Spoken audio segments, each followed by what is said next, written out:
ఓ ఇలా కేసీఆర్ బర్త్డేనా, అందుకేనా ఇదంతా కథ. ఏమంటాడు కేసీఆర్, జాతి ప్రజలను జాగృతం చేసిన జననేత, దశాబ్దాల కళను సాకారం చేసిన జాతిపిత. అబ్బా అబ్బా అబ్బా అబ్బా పాపం.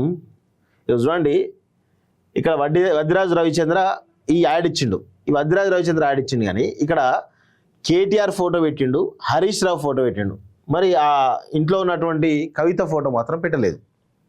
వద్దిరాజు రవిచంద్ర గారు అంటే వీళ్ళను అంటే ఆమెను పొమ్మని లేక పొగబెడుతున్నారా పార్టీ నుంచి అనేది ఒక పెద్ద ఎత్తున చర్చ జరుగుతూ ఉంది.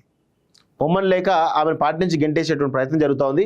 దానిలో భాగంగా ఆమె ఫోటోను కానీ ఆమె కార్యక్రమాల్లో ఎక్కడ కూడా సోషల్ మీడియాలో కానీ వాళ్ళ ట్విట్టర్ హ్యాండిల్స్ కానీ వాళ్ళ సోషల్ మీడియా హ్యాండిల్స్లో ఎక్కడ కూడా ఆమె కార్యక్రమాలను కనీసం ప్రయోగిస్తలేరు. సో ఆమె ఏమో కంటిన్యూగా బీసీలకు సంబంధించిన అంశాల్లో కావచ్చు, ఇంకా మిగతా అంశాల్లో కొంత దూకుడుగా ముందుకు పోతూనే ఉంది, ఎక్కడ కూడా ఆపట్లేదు ఆమె కార్యక్రమాన్ని, సీరియస్గా ప్రజల్లో పోతూ వస్తూ ఉంది. సో ఈ క్రమంలో మొత్తానికి కేసీఆర్ బర్త్డే రోజు ఆమెకు కవితకు అవమానం జరిగిందనే చెప్పొచ్చు, అందులో నో డౌట్. మీ 10 ఏళ్ల పాలన ఒక స్వర్ణయుగమా? ఏం స్వర్ణయుగం చెప్పాలి, ఎవరు వద్దిరాజు రవిచంద్ర గారు ఏం స్వర్ణయుగమో చెప్పాలి. మీ ప్రతి పథకం దేశానికి ఆదర్శం అట. బాబా రూపకల్పనలో వినూత్నం, ఆచరణలో అద్వితీయం, అమలులో విప్లవాత్మకం. రైతన్నను రాజు చేసిన రైతు బంధువు, రైతు బీమాతో రైతులకు ధీమవయ్యావు. ఆ బీడుబారిన భూముల్లో జలశీలు కురిపించిన భగీరథుడు. అబ్బా నాకు చదవాలంటే అట్లా అనిపిస్తుంది, కానీ సరే ఏది ఏమైనా మన రాష్ట్ర మాజీ ముఖ్యమంత్రి కాబట్టి మనం కేసీఆర్ గారికి జన్మదిన శుభాకాంక్షలు చెప్పాలి.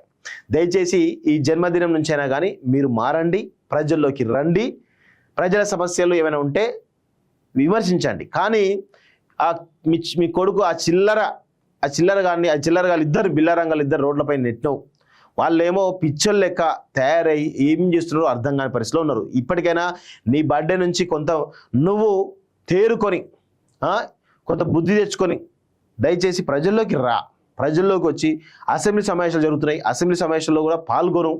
అదేవిధంగా ప్రజా సమస్యల పట్ల గొంతెత్తాలి. కానీ ఈరోజు ఫామ్ హౌస్లో పడుకుంటే ప్రజల అధికారం ఇస్తే అధికారంలో ఉంటా, లేకపోతే నా ఫామ్ హౌస్లో వంట అంటే ప్రజలు ఎప్పటికి కూడా నీకు అధికారం ఇయ్యారనేది గుర్తుపెట్టుకోవాలి కేసీఆర్. సో అది ఏమైనా నువ్వు తెలంగాణ తెచ్చినవా తెలియదా పక్కన పెడితే, తెలంగాణ ప్రజలు నిన్ను నమ్మిండ్రు, తెలంగాణ తెచ్చిన కోణంలో నిన్ను నమ్మిండ్రు. పాపం కాంగ్రెస్ వాళ్ళు తెలంగాణ ఇచ్చారు, వాళ్ళు ప్రజలకు చేసుకోలేరు, కనీసం ఒక ర్యాలీ కూడా తేలేనటువంటి భావదారిద్రపు పరిస్థితిలో ఆనాడు కాంగ్రెస్ పార్టీ ఉండే. దాన్ని నువ్వు ఎన్కరేజ్ చేసుకున్నావు, ప్రజలు నమ్మిండ్రు, నీ కోట్లేస్తూ ఉన్నారు.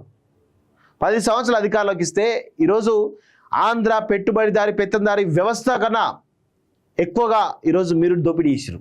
ఆ విషయం కూడా గుర్తుపెట్టుకోవాలి కేసీఆర్. అధికారం ఇస్తే అధికారంలో ఉంటా, లేకపోతే ఫామ్ హౌస్లో పడుకుంటా అంటే ప్రజలు ఇక 100% మిమ్మల్ని ఖచ్చితంగా రానివ్వరు అనే విషయంలో గుర్తుపెట్టుకోండి. ఫామ్ హౌస్కే పరిమితం చేస్తారు, ప్రజల్లోకి రానంత వరకు మీరు ఫామ్ హౌస్లోనే ఉంటారు అనేటువంటి విషయంలో గుర్తుపెట్టుకోవాలి.